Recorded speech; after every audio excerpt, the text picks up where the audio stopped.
I actually started my career in business at the age of 27. And I intended to finish my business career at the age of 35. And I did. How I did that is I probably picked the hardest career anybody can pick. But how I picked it was I got the reputation of trying to fix things. And so I began to fix companies that were having a difficult time or going out of business. And I learned a lot from that. During my sailing trip, after I stopped working and I semi-retired, I sailed on a 60-foot sailing yacht. At the time, I thought it was really huge. In today's standards, it's a small little thing. But so I learned something, and I went by myself with my wife, and I went for 6 years. And what I learned during that 6 years was something I would have never learned anywhere else in any other way. And I learned something called courage. And so that brought me to a whole other level of a human being, I think. And so when I started this business, with all that courage, there was no way that it couldn't just be perfect. And it was not easy, as no businesses are easy, and Sedona is not an easy place to start a business, and all that other stuff, but with fortitude and courage, I thought it was a piece of cake. It's not an easy business to start. Art galleries are very difficult. They look easy. They actually are easy to begin and then very hard to make successful. And so I came to Sedona with a bag of tricks. I knew how to do everything. And I had to reach in to in that bag, and every tool I had to drag out to make this work really well. And I'm glad that I did.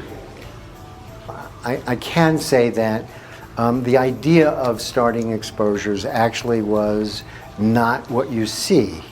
And it was sort of an idea that since my degree was in photography, I thought I'd open up a little tiny photo gallery. Hence the name Exposures. And I thought that would be easy. I'd have a couple of people work there. I could take pictures. I could travel. It's all a write-off. And that was my idea. Well, that idea went down the tubes right away. And all of a sudden it became an art gallery, became a fine art gallery. And the best part of a fine art gallery really is not only working with the clients, but working with the artists. And the artists that was new to me. And that was just a wonderful thing. It was a nice way of spending your life, is to help artists and to help the clients help the artists and let the artists help the clients. And it just was the most amazing life in the last 25 years. And like other things that I've done, I would have done it for free. It was that cool. What separates us from other galleries is very well defined by me, at least in my mind. And what that is that what's most important are the artists and the clients, and the gallery is secondary.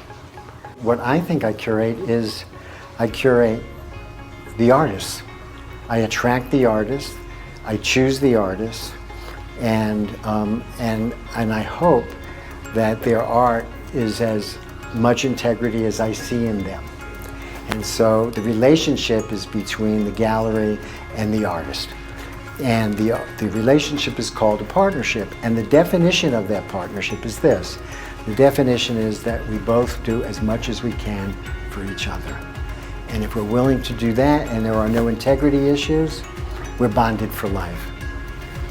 And there are about 100 artists here which can attest to that. The artists now find us, and we get, maybe 1,000 or so submissions a year to get into the gallery. It wasn't always like that. At first, I would go hat in hand, and they'd just say no. Well, now we get more submissions than we can handle, and we take maybe one or maybe two a year, sometimes none a year. It's the artists that are important and the clients, we put those together, and we do that so well that last year, which was a record year for us, we did actually 85% was the total amount of people rebuying in the gallery, which was an amazing thing. It was a record year. We did just about a double year of our normal years, just inviting people. And they all came up to speak to me at the anniversary event, which was 3 weeks long. And what they all said was the same thing, and I had to stand there and take all these accolades and know some clever thing to return to say to them, because they were very serious about letting me know how appreciative they were that the gallery actually existed. And so what that meant to me was that, gee, I did this right. I did it okay, and I'm doing it well.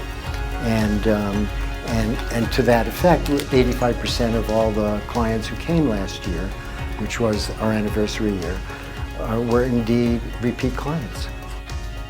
I had to really look at this several times, and what it taught me to be able to succeed, I had to learn a new skill, and that new skill was called kindness, and I learned how to be kind.